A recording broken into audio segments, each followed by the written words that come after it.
Está representada la arquitectura cliente-servidor, donde tenemos el navegador, que es el cliente, el protocolo, que es HTTP, la petición al servidor web, busca en su directorio de publicación o de despliegue de páginas web, encuentra la página solicitada y responde. Esta flecha que nosotros vemos que viene de esta manera es una petición al servidor y una respuesta del servidor, ¿sí? Ahora, propiamente dicho, las aplicaciones web tienen una arquitectura de múltiples capas distribuidas. De esta manera nosotros dividimos la aplicación en capas. También podríamos decir que en áreas o niveles, aunque usualmente cuando pensamos en niveles tendemos a poner uno sobre otro y no se trata de eso, ¿sí?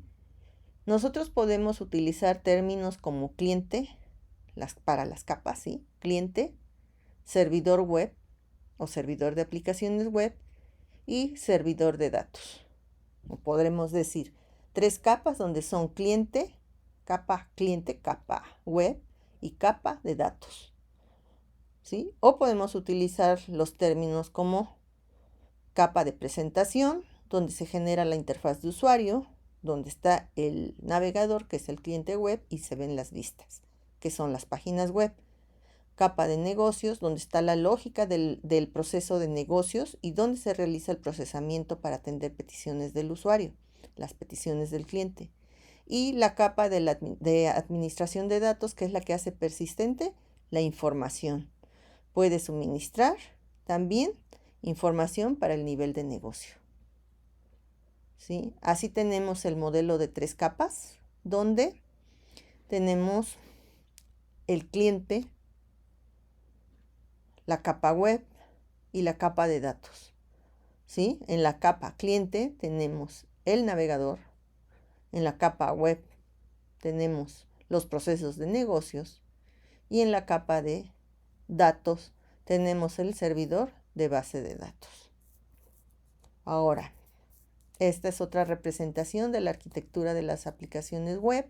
Tenemos la capa cliente, la capa media, ¿sí? Que sería la del servidor web, y la capa de datos.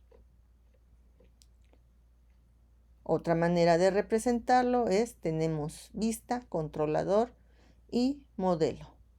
Tenemos las vistas, que son las vistas de las páginas web en el navegador, el control, que son programas que reciben las peticiones y deciden hacia dónde se va el control en la aplicación, el modelo, que es que contiene la lógica del negocio y que se conecta con la base de datos si requiere de recuperar o realizar alguna operación con base de datos. Se elabora una respuesta, se le manda al controlador y el controlador decide responder con la página web correspondiente al cliente. En la arquitectura de las aplicaciones web, nosotros también vamos a estudiar los servicios web. De hecho, corresponde a la última unidad de la materia. En el caso de los servicios web, vamos a hablar de aplicaciones empresariales que utilizan estándares basados en XML y además protocolos de transporte para intercambiar datos entre los clientes, ¿sí? Lo que se necesita es un lenguaje común para que los diferentes sistemas puedan comunicarse entre sí. Las empresas deciden qué tecnología utilizar y no siempre coincide con la tecnología de otras empresas, ¿sí? De manera que se tienen distintos formatos, manejan diferentes tecnologías, y entonces lo que se hace es un intercambio de formato en XML y protocolos estándares de Internet para mantener conectadas las distintas aplicaciones. Por ejemplo, si en servicios web se necesitara acudir a un evento o se quisiera acudir a un evento, ahorita no se puede acudir, ¿verdad?, a eventos masivos porque todavía estamos en confinamiento, dada la pandemia, pero pongamos un ejemplo de que en este año se iban a realizar las Olimpiadas en Japón, ¿sí? Bueno, vamos a suponer que se posponen para el año siguiente y queremos ir a las Olimpiadas de Japón, ¿sí? Necesitamos un vuelo de ida y regreso, ¿verdad? ¿Sí? Un vuelo redondo. Necesitamos hotel y necesitamos boletos de los eventos deportivos a los que queremos asistir. Si tenemos los tres, vamos a Japón y regresamos, ¿no? Vamos y regresamos, pero necesitamos que nos aseguren que tenemos los tres. ¿Qué pasa si nosotros tenemos, pues, el vuelo, el hotel, pero no tenemos los eventos? ¿A qué vamos a Japón a pasear? Si la intención era ir a las Olimpiadas, ¿no? ¿O qué tal si tenemos el hotel, tenemos los boletos y no tenemos el vuelo? Ya no vamos, ¿sí? Y sin embargo ya está apartado el hotel y ya están los boletos comprados. Entonces, esto ocurre porque se tienen diferentes aplicaciones. Por ejemplo, tenemos una aplicación para la agencia de viajes, y la agencia de viajes tiene que ver con las aerolíneas, tiene que tratar con los bancos para el método de pago, ¿verdad? Y tiene que tratar con los hoteles y tiene que tratar con las empresas, organizaciones en donde se vendan los boletos para los eventos. Todas estas partes pueden utilizar diferente tecnología y lo más probable es que así sea, ¿sí? Y aún así tienen que ser capaces de comunicarse. Para ello están los servicios web sobre estándares y protocolos, estándares de XML y estándares de protocolos, ¿sí? Ahora, ¿qué tecnologías se utilizan para las aplicaciones web? En el lado del cliente, principalmente JavaScript, ¿sí? En el caso de JavaScript, tenemos código de JavaScript dentro del código HTML, dentro de nuestro código de las páginas web.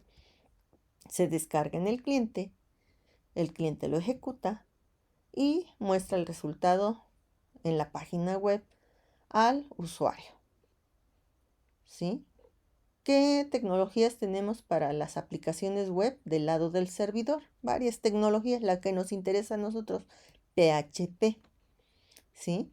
Podemos ver tecnología de Java, como los JSPs, que más adelante van a llevar una materia donde se les muestra y se les enseña todo esto, ¿verdad? Está el cliente, está el servidor de Java, que es el JE, que tiene a su vez un servidor web y un servidor de negocios, y la capa de datos, ¿sí?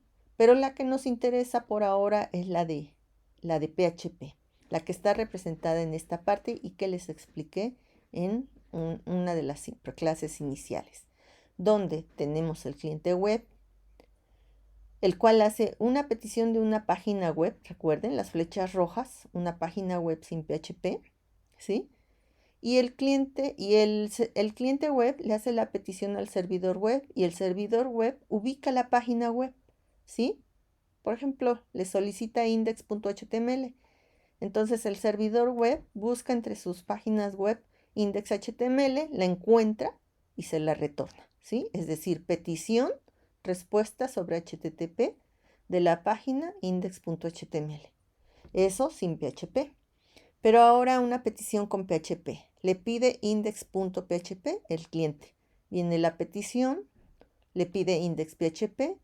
El servidor busca entre sus documentos, entre sus páginas web, el documento index.php, lo encuentra, se lo da al preprocesador de PHP. Si es necesario, conecta base de datos, hace operaciones con base de datos y elabora, dada el procesamiento de la página PHP de index.php, una página final en HTML y le da la respuesta al cliente. Al final, aunque sea una solicitud con PHP, el navegador debe de entender la respuesta. Por lo tanto, la respuesta es código en HTML, ¿sí? Pero el HTML como tal, index.html, no lleva nada de programación. Y si la lleva, no la puede procesar. Y en cambio, index.php sí lleva código de programación. Y debe de estar el módulo de PHP en el servidor Apache para que se pueda procesar ese mismo código, ¿sí? Además que ya tiene la posibilidad de conectarse a bases de datos para hacer operaciones. Por último, en la tecnología que vamos a desarrollar, Existen varias opciones para de ambientes de desarrollo para las aplicaciones web. Nosotros vamos a utilizar en la parte web Visual Studio Code, ¿sí? No aparece ahorita aquí en esta. Sin embargo, ustedes ya son usuarios, ya son desarrolladores en Visual Studio Code. Vamos a hacer la parte de HTML, la parte de CSS, JavaScript, ya PHP, conexión con bases de datos y todo lo que conlleva una aplicación web. Esto es lo que corresponde a esta primer presentación. Espero les sea de utilidad. ¿Sí? Nos vemos pronto.